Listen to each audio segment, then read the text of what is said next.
manager for Baptist School, president, Baptist Association of Belize, Reverend Ashley Rock, Reverend Lloyd and Mrs. Stanford, guest speaker, Mr. Albert Cabral, members of the Calvary, teachers of BPHS, special invited guests, parents, graduates, good evening. Tonight I am privileged enough, by the grace of God, to stand before you as the valedictorian for the graduating class 2009-2010 for the Belmopan Baptist High School. As we celebrate our accomplishments tonight, let us reflect on our theme for this year's commencement exercise, which proudly says that success starts with believing in yourself. This privilege that I have been given tonight would not be possible without the care and interest of a few important persons.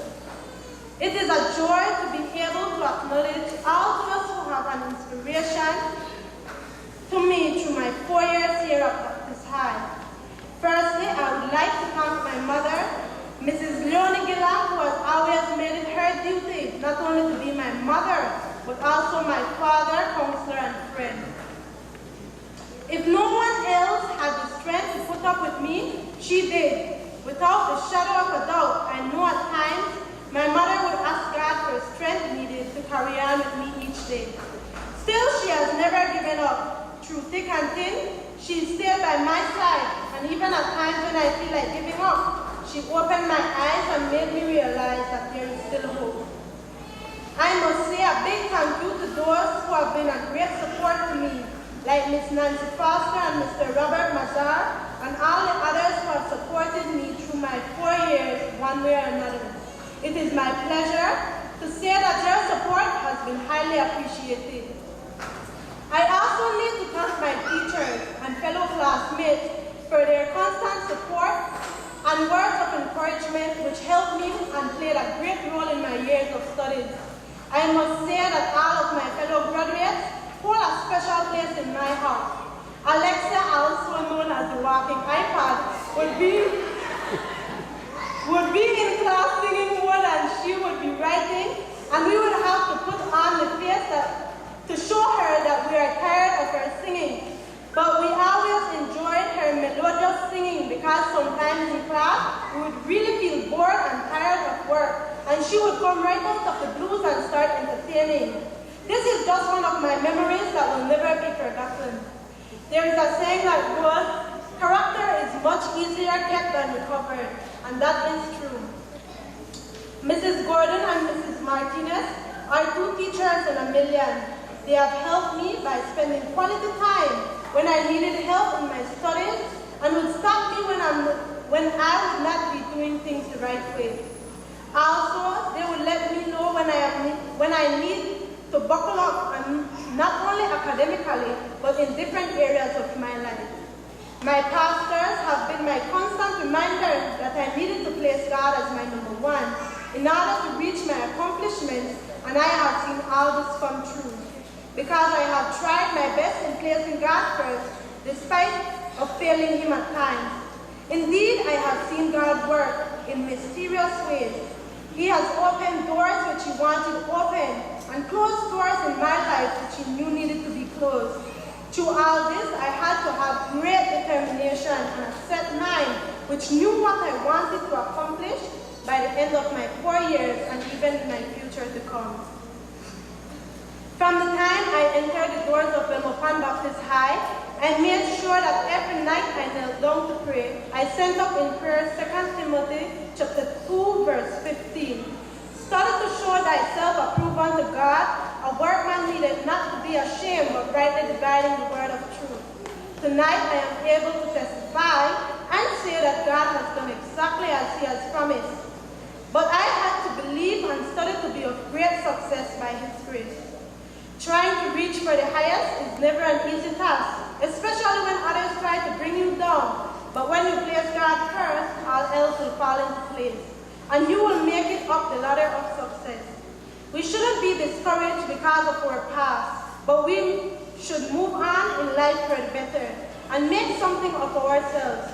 Many times we just settle for the mediocrity because we are still bothered by our past or things that might have affected us. But if we would think positively, we would use our past as a way of motivation, trying hard and being successful for our own spiritual and personal growth. But in order for this to occur, we must all agree that success starts with believing in yourself.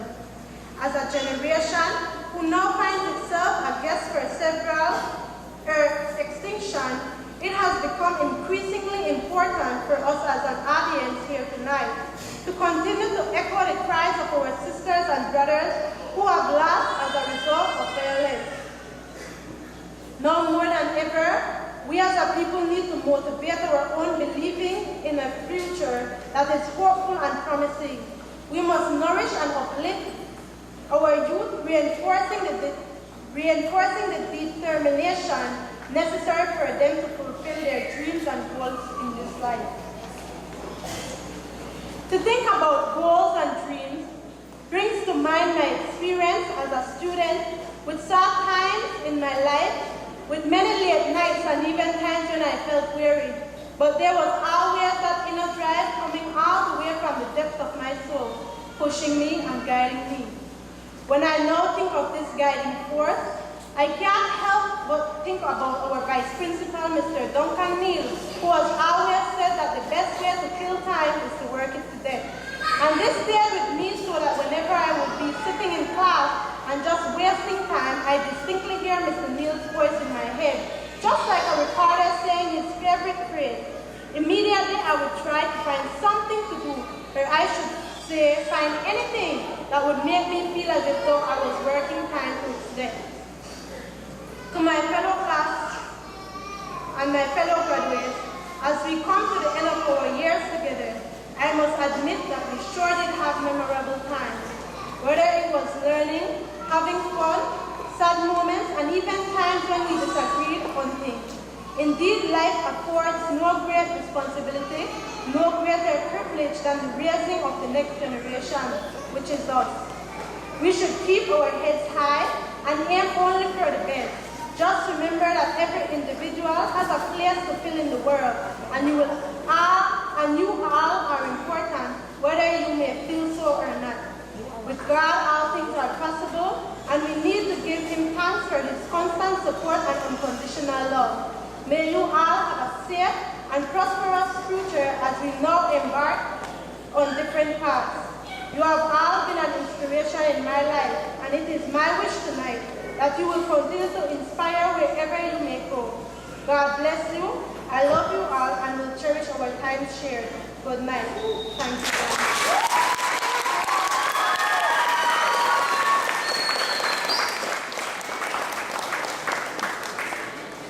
Esther, thank you for a job well done. Thank you for the